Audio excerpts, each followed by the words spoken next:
ইতিহাসের পুতপবিত্র নারী হজরতে মারিয়ম আলাইহিসসালামের গর্ভে ফিলিস্তিনের বাইতুল হামে জন্মগ্রহণ করেন নবী হজরত ঈসা আলাইহিসসালাম।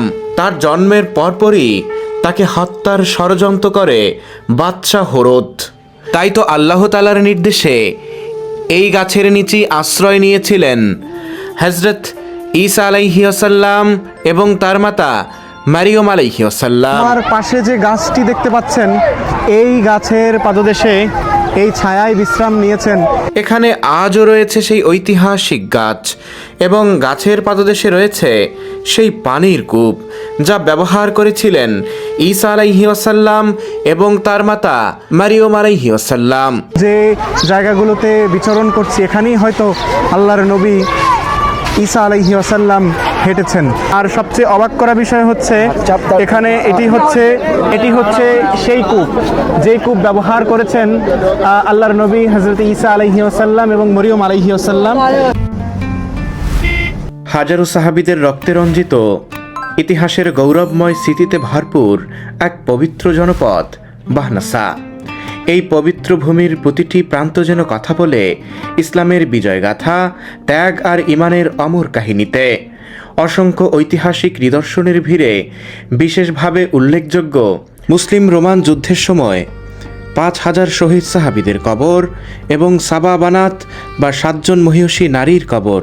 তার পাশেই রয়েছে সেই অলৌকিক স্থান অর্থাৎ কারামতের ময়দান, যেখানে মানুষকে শুইয়ে দিলে অটোমেটিক গড়াতে থাকে। সে ভিডিও মূলত আমি এর আগের পর্বে দেখিয়েছি, তাই যারা এখনও দেখেননি তাদের জন্য ডিসক্রিপশন বক্সে সে ভিডিওর লিঙ্ক দেয়া থাকলো। শিশুপুত্র ঈসা আলাইহিসসালামকে হত্যার থেকে বাঁচাতে আল্লাহর নির্দেশে হজরত ঈসা এবং মারিয়ম আলাইহিসসালাম ভিত্ত নাজ্জার সহ এই জনপদে এসেছিলেন এবং এখানে একটি গাছের নিচে আশ্রয় নিয়েছিলেন।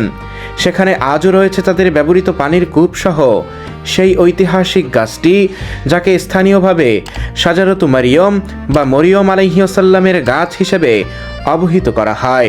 আজকে মূলত আমাদের গ্রুপের সবাই মিলে সেদিকেই যাচ্ছি, সেই ঐতিহাসিক প্রান্তর ঘুরে দেখার জন্য। পথ চলতে চলতে আমরা অবশেষে চলে এসেছি আমাদের কাঙ্ক্ষিত সেই স্থানে। আজকের এই ভিডিওটি নির্মাণে সর্বাত্মক সহযোগিতা করেছে পিরামিড পালস, যারা মূলত মিশর ভ্রমণের যাবতীয় বিষয়ে আপনাদের সহায়তা করে থাকে। মিশরের কোথায় ঘুরবেন, কিভাবে যাবেন, এমনকি সম্পূর্ণ ট্যুর পরিকল্পনা ও ল্যান্ড প্যাকেজ সব কিছুর জন্যই তাদের সহায়তা নিতে পারেন। তাদের হোয়াটসঅ্যাপ নাম্বার আমার ডিসক্রিপশন বক্সে দেয়া রয়েছে। বন্ধুরা, আল্লাহর অশেষ রহমতে আমরা চলে এসেছি আমাদের সেই কাঙ্ক্ষিত স্থান, যেখানে হজরত ঈসা এবং মারিয়ম আলাইহিসসালাম অবস্থান করেছেন, থেকেছেন। আমার পাশে যে গাছটি দেখতে পাচ্ছেন, এই গাছের পাদদেশে এই ছায়ায় বিশ্রাম নিয়েছেন। এই গাছের ছায়ায় বিশ্রাম নিয়েছেন হজরতে ঈসা আলাইহিসসালাম এবং তার মা হজরতে মারিয়ম আলাইহিসসালাম। কতই না সুন্দর, কতই না সুশোভিত সে সময় এই প্রান্তর ছিল, কতই না আল্লাহর কাছে কত না প্রিয় জায়গা। এবং আমি এখন যে জায়গাগুলোতে বিচরণ করছি, এখানেই হয়তো আল্লাহর নবী ঈসা আলাইহিসসালাম হেঁটেছেন। আল্লাহর পুতপবিত্র নারী হজরতে মারিয়ম আলাইহিসসালাম হয়তো আমি যে পথে বিচরণ করছি এই পথেই ছিল তার বিচরণ। এ সকল জায়গাগুলো আমাদেরকে নিয়ে যায় হাজার বছরের প্রাচীন ইতিহাসে।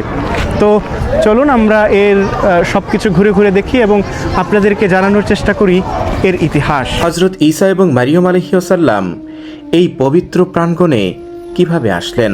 মূলত হজরত ঈসা আলাইহিসসালাম হজরত মরিয়ম আলাইহিসসালামের পবিত্র গর্ভে ফিলিস্তিনের বেতেলহামে জন্মগ্রহণ করেন।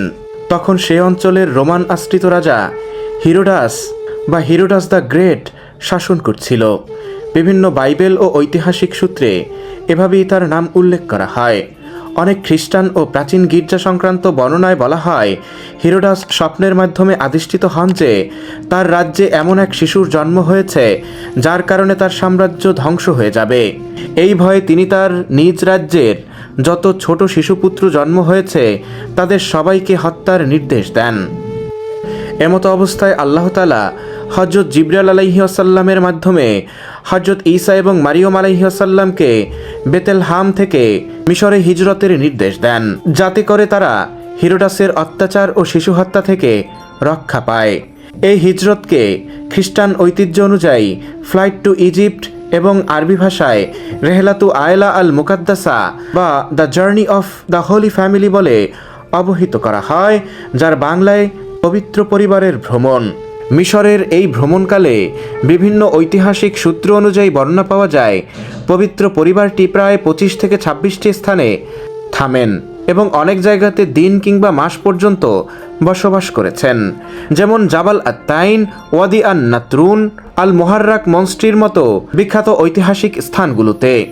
এসব স্থানকে এখন হলি ফ্যামিলি ট্রাইল বা পবিত্র পরিবারের পথ হিসেবে মিশরের সরকার এবং ধর্ম সংক্রান্ত মন্ত্রণালয় বিশেষভাবে সংরক্ষণ করেছে। বন্ধুরা, এই হচ্ছে সেই গাছ। আমি যদি একটু কাছ থেকে দেখাই তাহলে দেখতে পাবেন এই হচ্ছে সেই গাছ, যে গাছে এখন অনেকেই চড়ে আছে। এই হচ্ছে সেই ঐতিহাসিক গাছ, যে গাছে একসময় এরকম করেই অবস্থান করেছিলেন প্রিয়ম আলাইহি ওয়াসাল্লাম এবং হযরত ঈসা আলাইহি ওয়াসাল্লাম। এবং দেখতে পাচ্ছেন এখানে এরকম করেই তারা অবস্থান করেছেন। এই যে দেখুন গাছ, এই যে সেই গাছ, হাজার হাজার বছরের প্রাচীন গাছ কিন্তু এখনো রয়ে গেছে।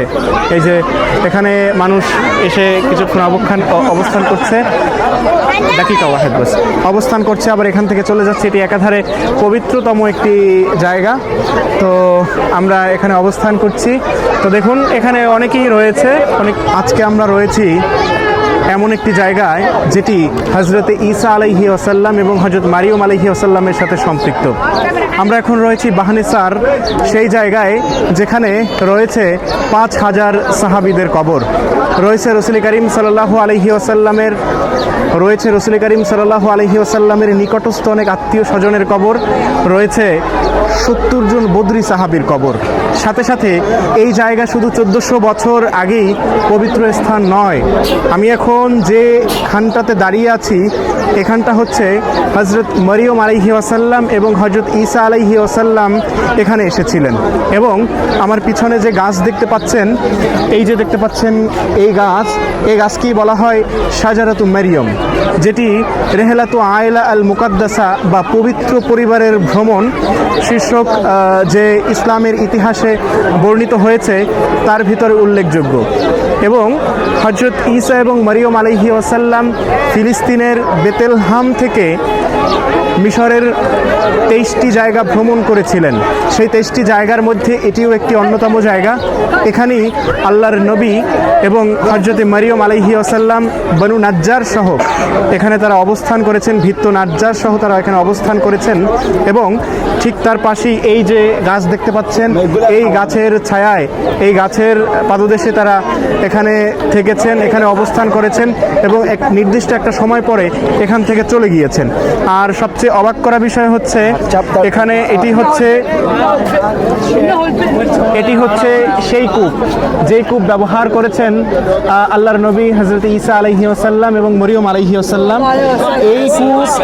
এই কূপ এখানে সাথে সাথে এই কূপ কিন্তু আল্লাহ রসুলের সাহাবীরাও ব্যবহার করেছেন এবং সাহাবীদের কবর কিন্তু এই পাশেই রয়েছে। এবং এই কূপ শুধু 3000 বছরের প্রাচীন একটি কূপ নয়, এটি একটি ইতিহাসের অংশ। এটি এমন একটি ইতিহাসের অংশ যেটা আমাদের স্মরণ করিয়ে দেয় নবী রাসূলদের ইতিহাস, যেটা আমাদের স্মরণ করিয়ে দেয় রেহলাতু আয়লা আল মুকাদ্দাসা বা পবিত্র পরিবারের ভ্রমণের কথা। তো আপনাদেরকে ঘুরে ঘুরে এই ভ্রমণে তাদের সহায়ক বা ভিত্ত হিসেবে ছিল সালমা নামের এক বালিকা বা সেবিকা। সালমাকে বলা হয় তিনি পবিত্র পরিবারের সাথে মিশরে আসা যাওয়ার পথে তাদের সাথে ছিলেন এবং হযরত ঈসা এবং মরিয়ম আলাইহি ওয়াসাল্লাম কর্তৃক বিভিন্ন সময় বিভিন্ন কারামত কিংবা অলৌকিক ঘটনার প্রত্যক্ষ সাক্ষী হয়েছেন। আজকের ভিডিও এ পর্যন্তই। দেখা হবে অন্য কোনো ভিডিওতে অন্য কোনো সময়। সে পর্যন্ত সবাই ভালো থাকবেন, সুস্থ থাকবেন। আল্লাহ হাফেজ। আসসালামু আলাইকুম ওয়া রাহমাতুল্লাহি ওয়া বারাকাতুহু।